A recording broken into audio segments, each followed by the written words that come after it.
This time, Bubba Wallace is the center of attention for something more significant than a collision or a pileup.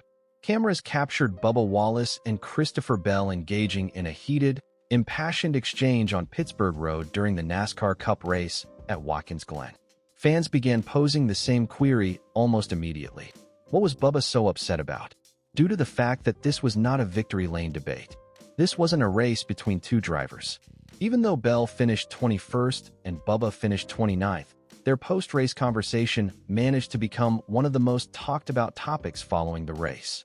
Today, we will examine the race, what transpired close to the finish, the reasons behind Bubba Wallace's intense conversation with Christopher Bell, the reactions of fans on X, the reasons why a large portion of the reaction was negative toward Bubba, the comments made by those involved in the broadcast, and, above all, the remarks made by Bubba's own spotter, Freddie Kraft, which fundamentally altered the perception of the entire event.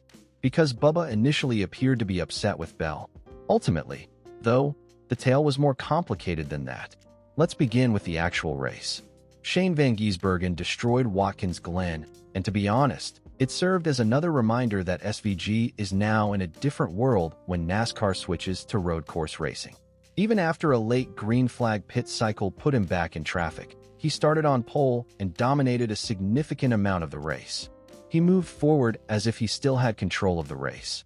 Van Gisbergen overtook Ty Gibbs for the lead with 8 laps remaining, pulled away, and defeated Michael McDowell by more than 7 seconds. Ty Gibbs came in third. Tyler Reddick completed the top 5, and Chase Briscoe finished 4th. It was a tidy headline for the leaders. SVG triumphs once more, but the race was chaotic farther back in the field. Christopher Bell came in at number 21. Bubba Wallace came in at number 29.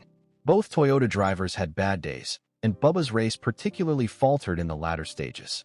Wallace was spun with roughly 15 laps remaining.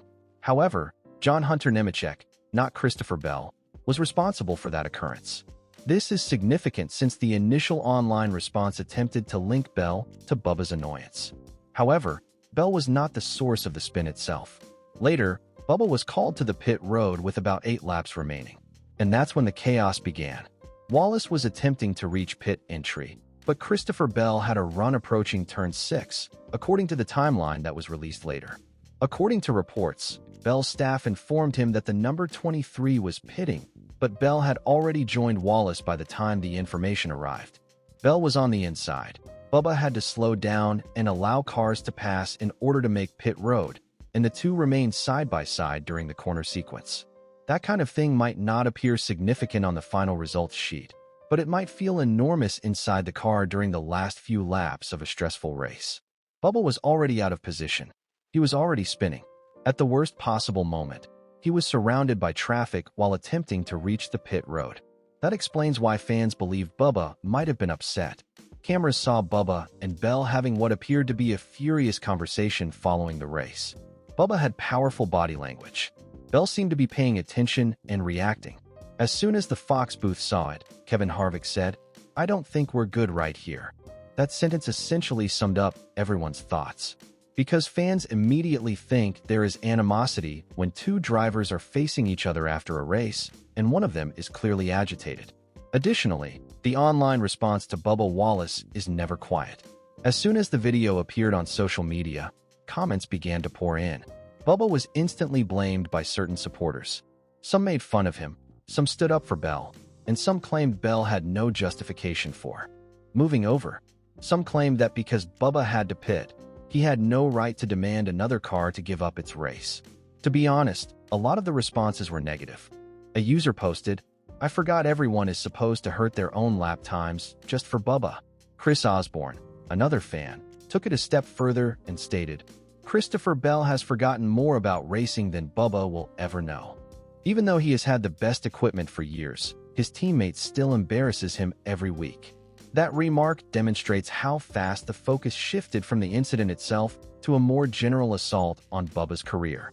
Some fans took the opportunity to criticize Bubba's performance, his gear, and his comparison to teammates rather than merely discuss pit entry. "So, what's the drama queen's beef?" said Ken, another user. "While he allows Bubba space to remain ahead of him to the pit entry, is Bell expected to let the two cars behind him pass him?" Absolutely not. That was arguably one of the most frequent discussions on the internet. Bell was followed by automobiles. He wasn't the only one who was on course and had nothing to lose.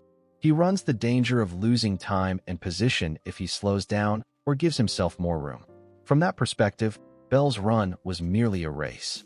Additional remarks, such as, "It is his duty to move out of the way of cars on the track that are still racing if he were called to pit road to serve a penalty." At that moment, he is no longer in the running. If that's what this is about, then any decent racer is aware of this. "You'll see that Bubba had no reason to be mad at Bell," was another statement. "I think we all know the real reason," stated another. The reaction became more intimate due to frustration at racing. This is what occurs practically every time Bubba is involved in a visible post-row moment, regardless of your opinion of him. Seldom does the discussion focus solely on the racing incident. It turns into a story about Bubba. Please do me a favor before we move on to Freddie Kraft's important update, which cleared up a lot of this uncertainty.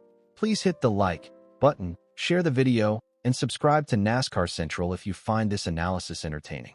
As a new channel aiming for 5,000 subscribers and 100 likes on this video, your support is crucial to our weekly coverage of these NASCAR controversies.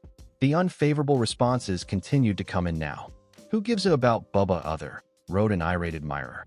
"Then he's just awful. Bubbles is always crying over something," commented a different commenter. "Bubba was angry because JHN spun him and cost him a bunch of spots," wrote another admirer.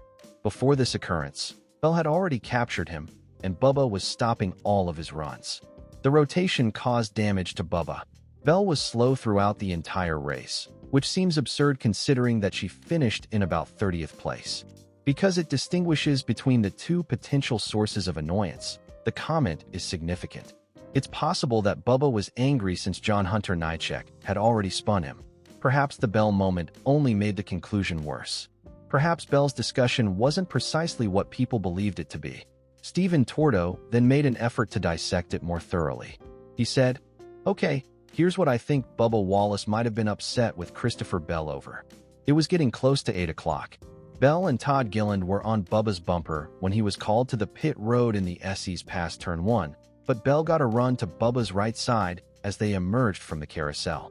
And it wasn't until Bell was by his side that the 20 teams told him that the 23 were pitting. Bubba found it difficult to go to pit road because he was unable to simply try to cut across Bell's nose.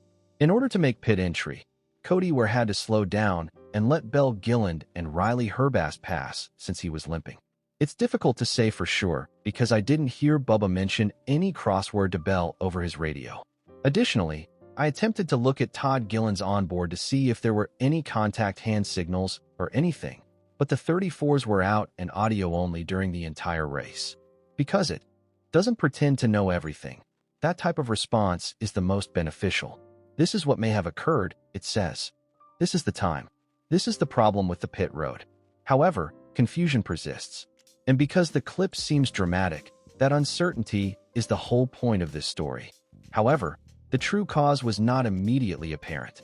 At the time the video began to circulate, neither Bubba Wallace nor Christopher Bell had complete post-race remarks that explained everything in detail. Fox displayed the dialogue. Fans responded. The narrative was constructed by media pages. However, the true explanation remained elusive. And that's where Freddie Kraft, Bubba's spotter, came in. Freddie Kraft noticed the rumors that Bubba was upset with Christopher Bell. He intervened with a succinct and straightforward correction after witnessing others attempting to turn post-race footage into a Bell versus Bubba competition. "You shouldn't speculate," wrote Freddie Kraft. "Bubba wasn't upset with Bell." That completely alters the narrative because the viral framing is significantly weakened if Bubba's own spotter claims that Bubba was not upset with Bell. Bubba might have been giving an explanation. Perhaps he wasn't angry with Bell specifically, but rather with the circumstances. Perhaps they were discussing how the pit road scene played out. Perhaps it appeared worse than it actually was due to the body language. And for that reason, this instance is a prime illustration of contemporary NASCAR. A heated-looking conversation is captured on camera. Fans pick sides right away. It becomes controversial because of social media. "Slow down," advises someone who has first-hand information. That is not the case. That, in my opinion, is the true lesson here. Bubba Wallace has strong feelings. he expresses annoyance. He doesn't always keep his emotions to himself. As a result, not every clip conveys the whole narrative, and every animated interaction becomes a headline. However, Bubba is also aware of how this operates. People will speak about you if you are one of the most recognizable drivers in NASCAR, and you have a heated-looking conversation on pit road after finishing 29th. Whether it's fair or not, being Bubba Wallace in modern NASCAR involves that. Unless further information is revealed, this is unlikely to become a significant plot point for Christopher Bell. Bell finished 21st and had a bad day of his own, and based on all the information that is now available, there is no conclusive proof that he purposefully mistreated Bubba. The finish is more important to Bubba. Another disappointing outcome was Watkins Glen. The number 23 team did not need to start 18th and finish 29th, especially with the pressure to make the playoffs constantly increasing. Moments like this are exacerbated when frustration increases. Is Bubba screaming at Christopher Bell, then? The video appeared to be quite intense. Was Bubba genuinely upset at Bell? No, says Freddie Kraft. And that is the most crucial explanation we have, unless Bell or Bubba says otherwise. That concludes this NASCAR Central story. Please hit like, subscribe, and comment if you like this analysis. Did Bubba Wallace's body language make things appear worse than they actually were? Or did fans overreact to the exchange between him and Christopher Bell?